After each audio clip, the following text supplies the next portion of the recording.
अस्सलामुअलैकुम। उम्मीद करता हूँ कि आप खैरियत के साथ होंगे। गोल्ड की वीकली फोरकास्ट के साथ हाजिर हूँ। सबसे पहले हम कल की बात कर लेते हैं। कल की मॉर्निंग की वीडियो में मैंने आपको बड़ी डिटेल से जो डाटा के पॉसिबल पॉसिबल जो इम्पैक्ट थे वो बताए थे कि क्या आउटकम हमारे सामने आ सकता है। नंबर वन, अगर डाटा पॉजिटिव आता है तो क्या होगा। नंबर टू, डाटा नेगेटिव आता है तो क्या होगा। और नंबर थ्री, कि अगर मिक्स आया तो क्या होगा। तो अगर हम डाटा को देखें तो जैसे मैंने आपको टेलीग्राम पर अपडेट किया कि जो एनएफपी हैं वो पॉजिटिव हैं गोल्ड के लिए, लेकिन उसके साथ जो अनएम्प्लॉयमेंट रेट है वो गोल्ड के लिए नेगेटिव है। तो डाटा मिक्स आया और मैंने आपको अपडेट भी किया कि डाटा मिक्स आया है। मिक्स डाटा का क्या इम्पैक्ट होगा ये आपको मैं मॉर्निंग वीडियो में बता चुका था कल डिटेल से, और मैंने आपको कहा था कि आप नोट भी कर सकते हैं अगर आपको याद ना रहें तो।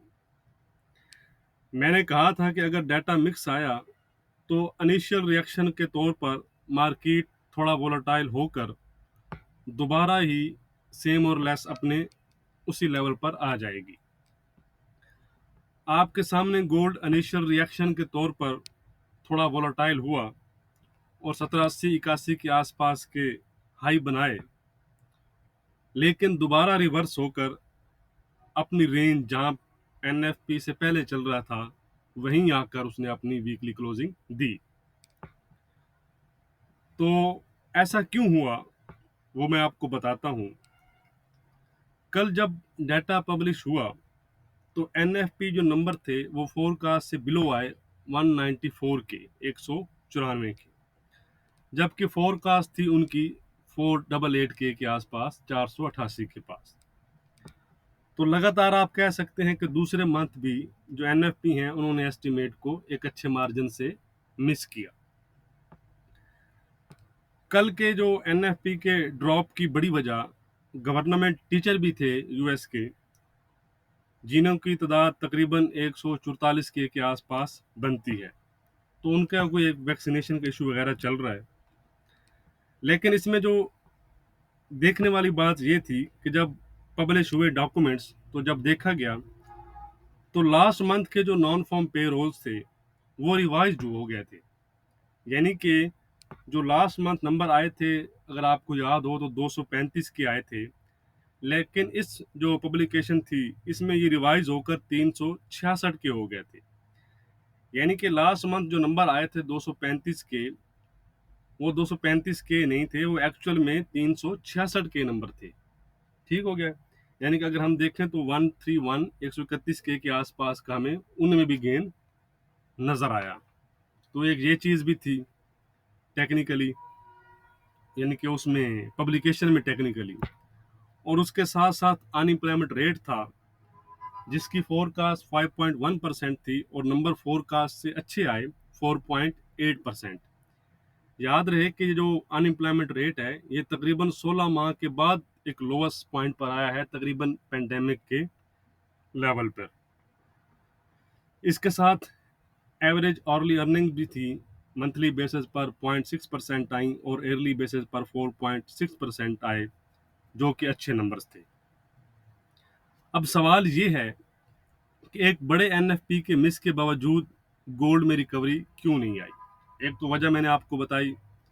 दूसरा, अगर हम देखें तो यूएस के आने वाले तमाम डाटा को, खास तौर पर आप सिर्फ इसी वीक पर फोकस करें जो क्लोज हुआ है कल, तो इसमें जो आप डाटा को देखें तो आईएसएम नंबर्स आपके सामने आए, एडीपी नंबर्स आए, जॉबलेस क्लेम्स आए, अनएम्प्लॉयमेंट रेट आया, एवरेज अर्ली अर्निंग्स आई। तो तमाम के तमाम डाटा ही पॉजिटिव थे।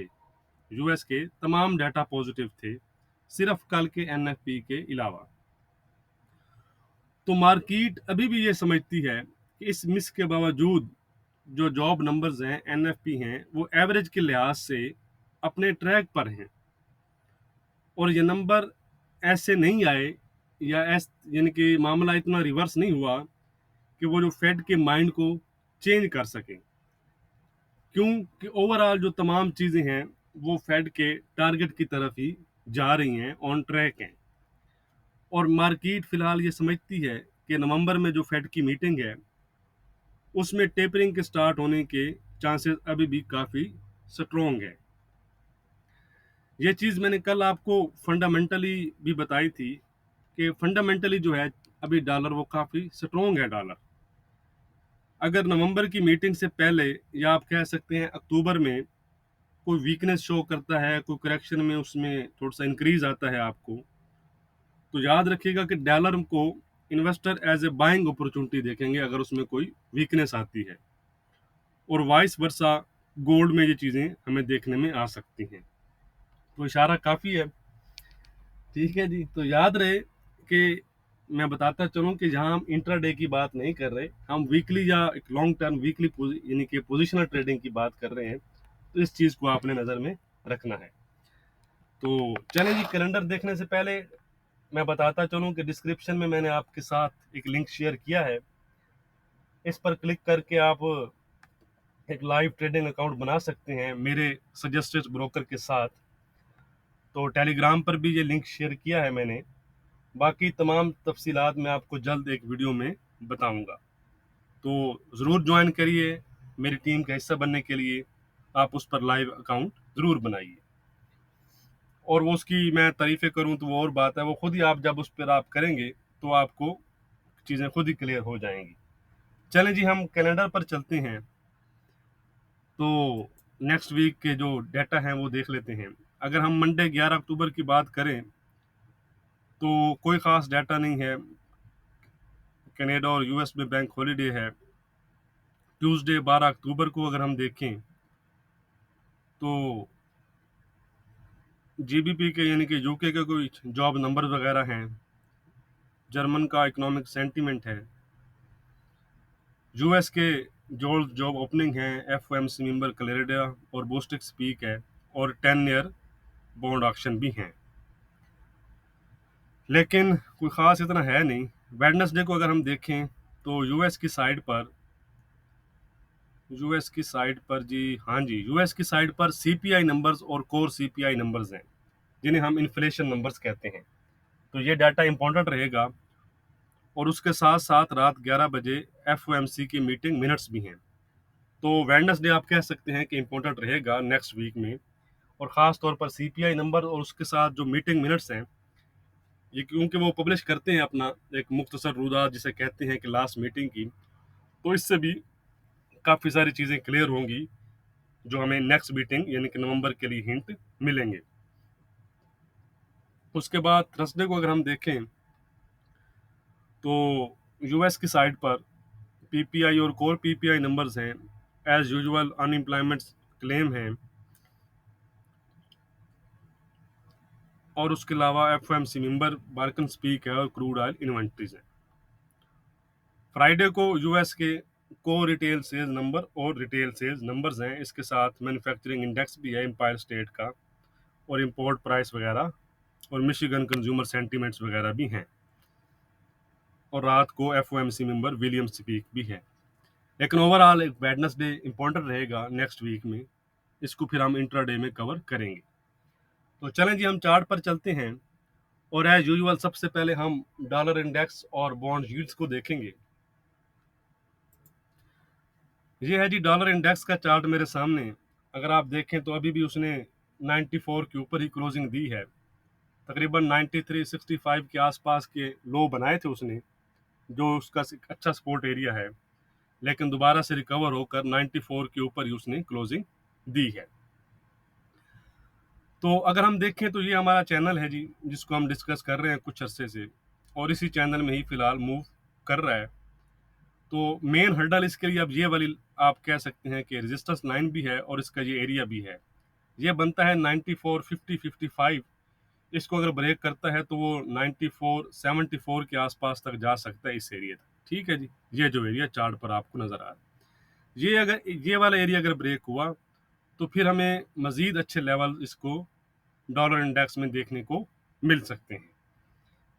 इसी तरह अगर कुछ वीकनेस आती है नेक्स्ट वीक, तो इमीडिएट सपोर्ट इसके लिए 93.65 है, और इसके नीचे 93 का लेवल है। फिलहाल लॉन्ग टर्म में अगर हम देखें तो इस 93 के से डाउन जाता हुआ फिलहाल हमें नज़र नहीं आ रहा। अगर इन लेवल पर मिलता है तो दोबारा से हमें इनमें डॉलर इंडेक्स में बाइंग देखने में आएगी।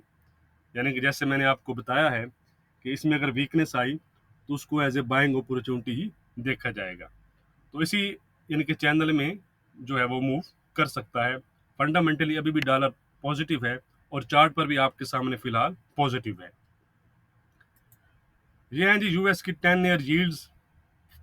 अगर आप देखें तो ये चीज़ हमने डिस्कस की थी कि इसने एक अपने अच्छी एक जो इसकी फॉलिंग रेजिस्टेंस लाइन थी उसको ब्रेक किया है। और अगर आप देखें तो इस वीक बिल्कुल इसी के आसपास से बाउंस हुई हैं, 1.45 के आसपास से, और 1.6561 के आसपास क्लोज हुई हैं। तो इसमें उन्होंने एक अपना एक और लेवल भी रीगेन कर लिया है। अगर आप देखें तो जो 160 का लेवल था ये वाला, ठीक है, इसके ऊपर ही तकरीबन डेली और वीकली क्लोजिंग उसने दी है यूएस की बॉन्ड शील्ड ने। तो अपर साइड पर अब ये 1.65, 1.70 और 1.75 तक, सॉरी 1.77 तक जा सकती हैं टेक्निकली। दूसरी साइड पर अगर रिवर्स होती हैं तो दोबारा से 1.55, 1.50 और ये जो पहले रेजिस्टेंस लाइन थी अब as a support line act कर सकती है। ठीक हो गया जी। लेकिन टेक्निकली फिलहाल बॉन्ड यील्ड भी पॉजिटिव हैं, चार्ट के लिहाज से भी और फंडामेंटल के लिहाज से भी। ठीक हो गया जी। तो अब हम चलते हैं वीकली चार्ट पर गोल्ड के। ये है 1 डे, ये है जी वीकली चार्ट मेरे सामने गोल्ड का। ये एक हमारी एक लॉन्ग टर्म सपोर्ट लाइन थी वीकली चार्ट पर, जिसको इसने ब्रेक किया। और अगर आप देखें तो इस वीक भी तकरीबन इसी के आसपास से जो गोल्ड है वो रिजेक्ट हुआ है। तो अब एज ए रेजिस्टेंस ये एक्ट कर रही है। तो जब तक इसके ऊपर क्लोजिंग नहीं देती, आप कह सकते हैं कि वीकली चार्ट पर गोल्ड, तब तक जो हमारा वीकली चार्ट पर गोल्ड पर जो व्यू है वो नेगेटिव ही रहेगा। या शॉर्ट टर्म में आप ये भी कह सकते हैं कि यहाँ से भी अगर आप लाइन लगाएं, ये यहाँ से ये चीज़ इसके ऊपर भी अगर क्लोजिंग दे तो भी आप कह सकते हैं कि पॉजिटिव जोन में चला जाएगा वीकली चार्ट पर।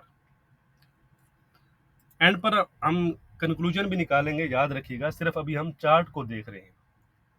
ये है डेली चार्ट। इस पर अगर आप देखें तो लास्ट वीक हमने ये चैनल डिस्कस किया था जिसका मंडे को भी इसने ब्रेकआउट कर लिया। ठीक है जी। और अभी भी अगर आप देखें तो इसके ऊपर ही चल रहा है डेली के लिहाज से। तो अब अगर हम शॉर्ट टर्म में ही देखते हैं तो डाउन साइड पर इसको आप कह सकते हैं कि ये चीज़ अब ब्रेक नहीं करनी चाहिए। अगर ये ब्रेक नहीं करता तो दोबारा से 1780 और 1800 के आसपास तक जा सकता है इस अपनी अपर रेजिस्टेंस लाइन तक। और अगर दोबारा से ये इसको ब्रेक करता है तो दोबारा से लो लेवल्स जो हैं वो आगे चलकर मैं आपको बताता हूँ कि कौन कौन से जो हमारे मेन लेवल्स हैं वो हम डिस्कस करेंगे। यही चीज़ हम H4 पर देख लेते हैं। ये है H4 का चार्ट। ये मेरे सामने एक चैनल आपके सामने मैंने बनाया है। अगर इसी में मूव करता है डॉलर सॉरी गोल्ड, तो वो अपने अप साइड को रिज्यूम कर सकता है, क्योंकि ये हमारा अपर साइड का चैनल है। ये हमारा एक लास्ट वीक हमने ये चीज़ डिस्कस की थी, अगर आपको याद हो, ये वाली। ठीक है। तो लास्ट वीक क्योंकि चौपी ट्रेडिंग थी तो वो ब्रेकआउट करता रहा, लेकिन फाइनली जब इसका उसने ब्रेकआउट किया इस कैंडल में तो उसके बाद वो फिर अभी इसके ऊपर ही चल रहा है। तो ये एक चैनल है हमारे सामने। इससे पहले यानी कि इस चैनल में यही है कि अपर साइड पर आप सेल करेंगे, लोअर साइड पर बाय।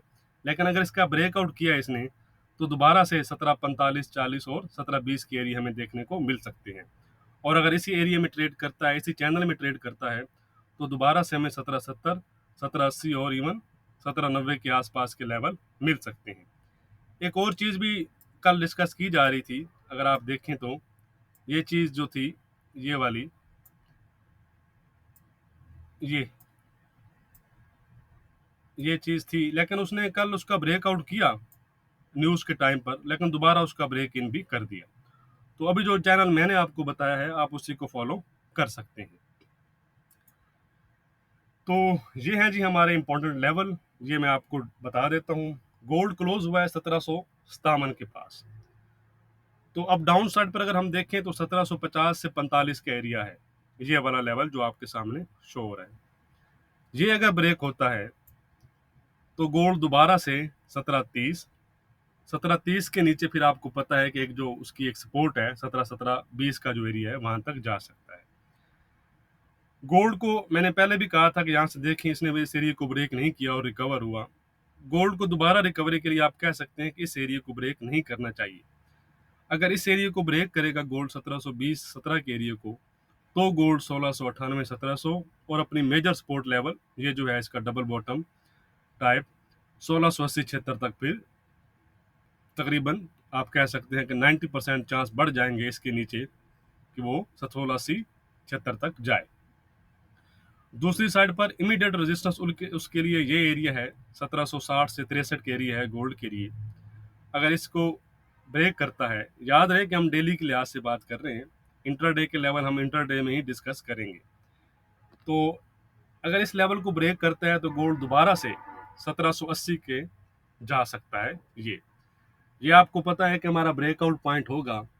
इसके ऊपर फिर गोल्ड 1800 और 1805 के एरिया तक जा सकता है, जहां 200 डे और 100 डे की एसएमए भी हैं। इनके ऊपर अगर हमें डेली क्लोजिंग मिले तो फिर हम ट्रिपल टॉप जो हमारा है 1834 उसको गोल्ड टारगेट कर सकता है। तो हमारी जो वीकली रेजिस्टेंस और सपोर्ट रहेगी वो मैं आपको बता देता हूं लिखकर।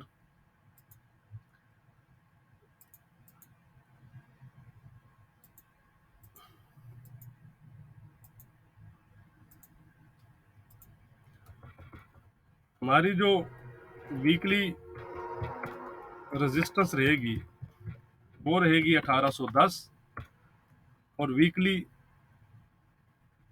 सपोर्ट रहेगी 1680। ठीक हो गया जी। बाकी मेरे ख्याल में गोल्ड फिलहाल एक रेंज बाउंड है, लेकिन क्योंकि गोल्ड अगर हम देखें तो फिलहाल तकरीबन जो तमाम मेजर मूविंग एवरेज है उससे बिलो ही है। तो फिलहाल जो हमारा व्यू है आरएसआई कंडीशन देखते हुए और दूसरे टेक्निकल देखते हुए फिलहाल नेगेटिव ही है। लेकिन अगर कुछ नेक्स्ट वीक कंसोलिडेट करता है तो या अपसाइड नजर आता है तो वो इसी एरिया में कैप ही रहेगा 1680 या 1800 के एरिया आप कह सकते हैं। ओवरऑल हमारा जो व्यू है वो गोल्ड पर फिलहाल वीकली चार्ट के लिहाज से नेगेटिव है।